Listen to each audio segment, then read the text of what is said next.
Welcome, dear student, to the series of an important question for your boards as well as your JEE exams. In this series, we will cover all the derivation that will be really helpful for you in your examination. So let's start with the Coulomb's law in vector form.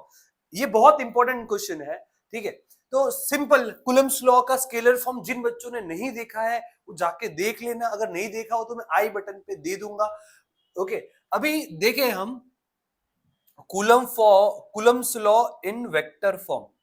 Coulomb's law in vector form statement तो अभी भी वही रहेगा, वो change नहीं होने वाला है जो स्केलर फॉर्म का था, ठीक है। तो यहां पर मैं देखो Coulomb's law states that force acting on a particle is directly proportional to the product of the charges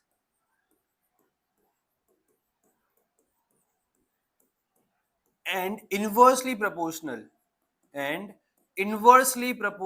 भैया इनवर्सली है, उल्टा प्रोपोर्शनल है to the square of distance between them. ये अपना था सर Coulomb's लॉ, ये अपना सिंपल स्टेटमेंट है उसका। अब वेक्टर फॉर्म क्या है तो हम कंसीडर कर लेते हैं कि सर हमको यहाँ पर दो चार्ज पार्टिकल हवा में लटकाने हैं, तो दो चार्ज पार्टिकल हम लटकाते हैं। तो ये रहा एक्स एक्सिस, ये रहा वाई एक्सिस। यहाँ पर एक चार्ज ले लेता हूं मैं Q1 और यहाँ पे एक चार्ज ले लेता हूं मैं Q2। इनका मैं डिस्टेंस की मैं बात करूं, इनकी डिस्टेंस की बात करूं तो यहाँ से डिस्टेंस पोजीशन वेक्टर R1 हो गया और यहाँ पे पोजीशन वेक्टर R2 हो गया, ठीक है कि नहीं। अभी ये चार्ज हमने देखा था फर्स्ट जो वीडियो बनाया उसके अंदर के लाइक चार्ज सेम लोग फाइट करते हैं, अपोजिट लोग अट्रैक्ट करते हैं, ठीक है। तो यहाँ पर मैं ले लेता हूं सर दोनों के दोनों charges Q1 Q2 is greater than 0, Q1 Q2 दोनों के दोनों ग्रेटर देन 0 ले लेता हूं, दैट मींस दोनों के दोनों पॉजिटिव चार्ज है। तो सर यहाँ पर भी लड़ाई होगी, तो सर यहाँ पर भी ये इसको फोर्स लगेगा और यहाँ पर भी इसको ये फोर्स लगेगा, यस और नो, ठीक है। तो अभी इसको हम जो चीजें थी वो लिख देते हैं हम। तो हमने जो किया तो लेट टू चार्जेस, दो चार्जेस मैंने ले लिए, दो चार्ज को प्लेस कर दिया, two charges Q1 and Q2 and having a position vector, उनकी जो पोजीशन वेक्टर है वो पोजीशन वेक्टर ले लिया मैंने R1 एंड R2, ठीक है। R1 और R2 उसका पोजीशन वेक्टर ले लिया।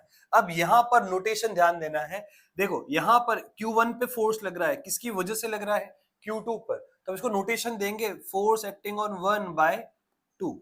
ओके, यहाँ पर मैं देखू 2 पे फोर्स लग रहा है, किसकी वजह से, Q1 की वजह से, तो फोर्स एक्टिंग ऑन 2/1। तो नोटेशन भी ऐसे लिख सकते हो, तो F12 का जो नोटेशन है दैट इज फोर्स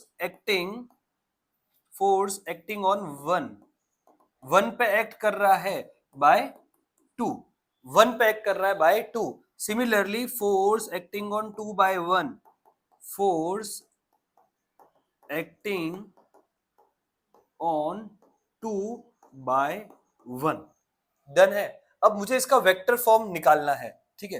तो मैंने देखा है कि कोई भी फिजिकल क्वांटिटी है अगर वो वेक्टर फॉर्म में है, ठीक है, जैसे कोई वेक्टर फॉर्म है, जैसे मान लो वेक्टर ए है, तो उसको रिप्रेजेंट कैसे किया जाता है, उसके नंबर मतलब मैग्नीट्यूड और उसके यूनिट वेक्टर से, उसके यूनिट वेक्टर से, सही बात है। तो यहाँ पर सर हम फोर्स की बात कर रहे हैं तो फोर्स को भी कैसे दिखाएंगे, उसका मैग्नीट्यूड और उसके यूनिट वेक्टर से, यूनिट वेक्टर से, यस और नो। तो करते हैं डिस्कस। तो यहां पर मैं देखूं तो जो फोर्स एक्टिंग ऑन 1/2 जो होगा वो क्या होगा, that is equal to product of the charges that is Q1 Q2 and the distance between them that is R12 का square into unit vector R12। ओके, पहले ये समझते R12 कैसे डिफाइन होता है, ठीक है कि नहीं। R12 vector leading from 2 to 1, vector leading from 2 to 1, ठीक है। तो ये रहा मेरा दैट इज R12, ये इसका मैग्नीट्यूड को ऐसा लिख सकते हो आप R12, कितने लोग इसे R भी लिखते हैं, तुम्हारे जैसी इच्छा हो वैसा, ठीक है। और उसी की डायरेक्शन में अगर वेक्टर ले रहा हूं तो वो मेरा क्या हो गया सर, ये मेरा यूनिट वेक्टर हो गया R12, ये यूनिट वेक्टर हो गया जिसकी वैल्यू 1 होती है। यूनिट का मतलब ही क्या होता है, 1। ये हेल्प क्या करता है, डायरेक्शन दिखाने में, सही बात है। तो यहां पर आपको नोटेशन दिखाना पड़ेगा, दैट इज सर R12 जो होगा that is vector leading from 2 to 1, that is R12. Similarly, R21 is a vector leading from 1 to 2, 1 to 2 जाएगा वो, डन है। तो सर यहां पर मैंने देखो वेक्टर को दिखा दिया, उसके मैग्नीट्यूड भी दिखा दिया और उसका यूनिट वेक्टर भी दिखा दिया, सही बात है कि नहीं। R12 को अगर लिखना हो तो आप कैसे लिखोगे, तो R12 can be written as that is R2 vector minus R1 vector, आप लिख सकते हो। सिमिलरली R21 को अगर वेक्टर फॉर्म में देखना हो, निकालना हो, तो कैसे लिखेंगे हम, R1 माइनस R2, ये इसका दूसरा ईवी रिप्रेजेंटेशन का तरीका है। चलो तो सर आगे हम वैल्यू देख लेते हैं।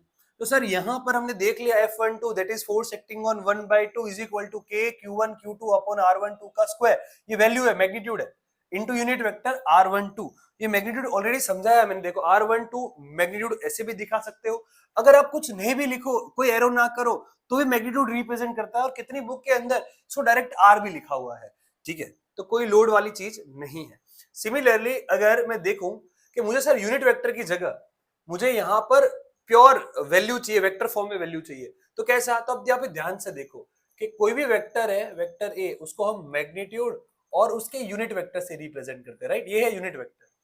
अगर मैं यूनिट वेक्टर को सब्जेक्ट बनाऊं तो क्या होगा, वेक्टर को अगर उसके मैग्नीट्यूड से डिवाइड किया जाए तो उसे हम यूनिट वेक्टर कहते हैं। क्लियर है कि नहीं।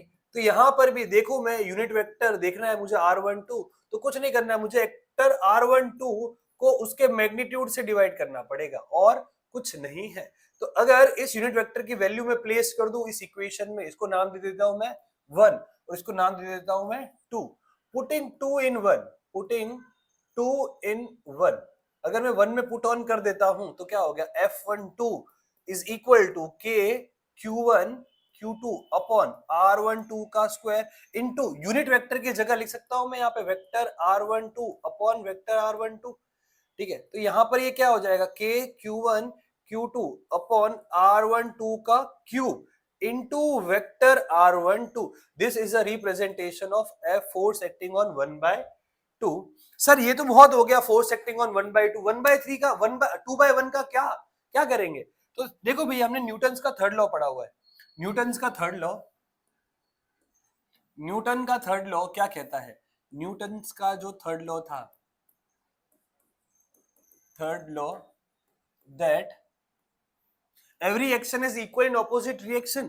सो अगर F12 है, ठीक है, तो वो F21 जितना ही होगा, बट डायरेक्शन उसकी क्या होगी, उल्टी होगी, ठीक है कि नहीं। तो अगर मुझे F21 लिखना है तो शॉर्टकट याद रखना, F K Q Q R2 into unit vector, बरोबर, K Q Q R2, K Q Q R2 into unit vector, इसको फॉर्मूला को याद रखने के लिए K Q Q R2, ठीक है।